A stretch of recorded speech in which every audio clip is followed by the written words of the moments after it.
Hello friends, welcome to Surya's kitchen.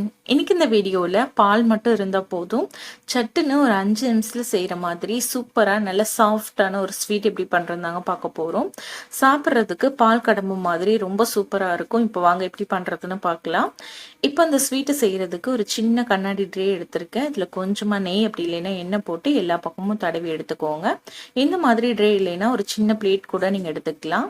இப்போ ஸ்டவ்வில் ஒரு பேன் வச்சுட்டு இதில் 1/4 லிட்டர் அளவுடைய கப்பில் 1.5 கப் அளவுக்கு பால் சேர்த்துக்கலாம். காய்ச்சி ஆற வச்ச பால் சேர்த்துக்கோங்க. பால் கொஞ்சம் நல்லா திக்கான பாலை எடுத்துக்கோங்க. இப்போ ஸ்டவ் ஆன் பண்ணிட்டு இது கூட 4 டேபிள் ஸ்பூன் அளவுக்கு சர்க்கரை சேர்த்துக்கலாம். இப்போ சர்க்கரை நல்லா கரைஞ்சி வரட்டும், பாலும் இது நல்லா கொதிச்சு வரட்டும். இப்போ இது அப்படியே சிம்மில் கொதிச்சுட்டு இருக்கட்டும். இப்போ ஒரு சின்ன பவுலில் 1/2 கப் அளவுக்கு கார்ன்ஃப்ளவர் மாவு சேர்த்துக்கலாம். நம்ம பால் எடுத்த அதே கப்பில் டேபிள் ஸ்பூன் கணக்கில் பார்த்தீங்கன்னா 4 டேபிள் ஸ்பூன் அளவுக்கு கார்ன்ஃப்ளவர் மாவு இருக்கும். இது கூடவே 1/2 கப் அளவுக்கு பால் சேர்த்துட்டு இப்போ இந்த கார்ன்ஃப்ளவர் மாவை நல்லா கரைச்சி எடுத்துக்கலாம். கட்டி எதுவும் இல்லாத மாதிரி நல்லா ஸ்மூத்தாக இந்த மாதிரி கரைச்சி எடுத்துக்கோங்க. இப்போ இந்த பால் எடுத்து நம்ம ஏற்கனவே கொதிக்க வச்சிருக்க பாலோட சேர்த்துடலாம். பால் நல்லா கொதிச்சு சர்க்கரையும் நல்லா கரைஞ்சி வந்துருச்சு. இப்போ கார்ன்ஃப்ளவர் மிக்ஸை சேர்த்துட்டு உடனே நல்லா கைவிடாம கட்டி விழுகாத மாதிரி நல்லா கிளறி கொடுத்துக்கோங்க.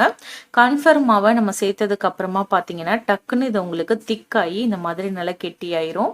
அதனால நல்லா கைவிடாம கிளறி கொடுத்துக்கோங்க. கட்டி விழுந்தா நல்லா உடைச்சி விட்டு நல்லா ஸ்மூத்தா கிளறி கொடுத்துக்கோங்க.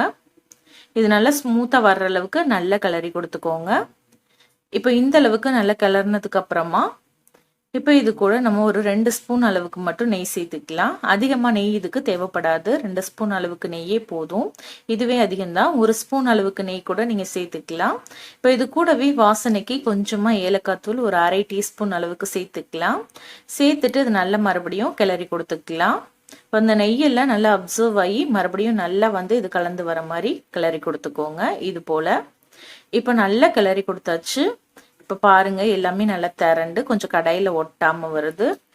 இந்த அளவுக்கு நல்ல கிளறி எடுத்ததும் இப்போ நம்ம ஸ்டவ் ஆஃப் பண்ணிக்கலாம். ஆஃப் பண்ணிட்டு இதை எடுத்து நம்ம அப்படியே ஏற்கனவே நெய் தடவி எடுத்து வச்சிருக்க ட்ரேல உள்ள சேர்த்துடலாம்.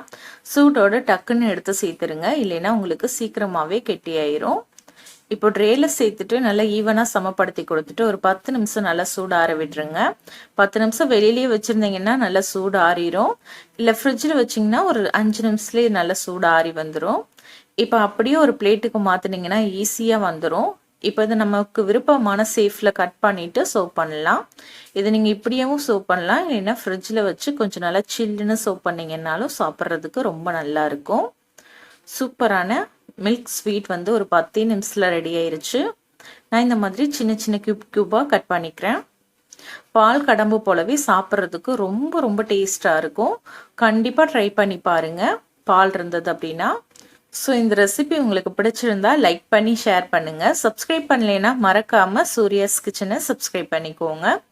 இதே போல் நாளைக்கு ஒரு சூப்பரான வீடியோவோட நான் உங்களை மீட் பண்ணுறேன். தேங்க்யூ.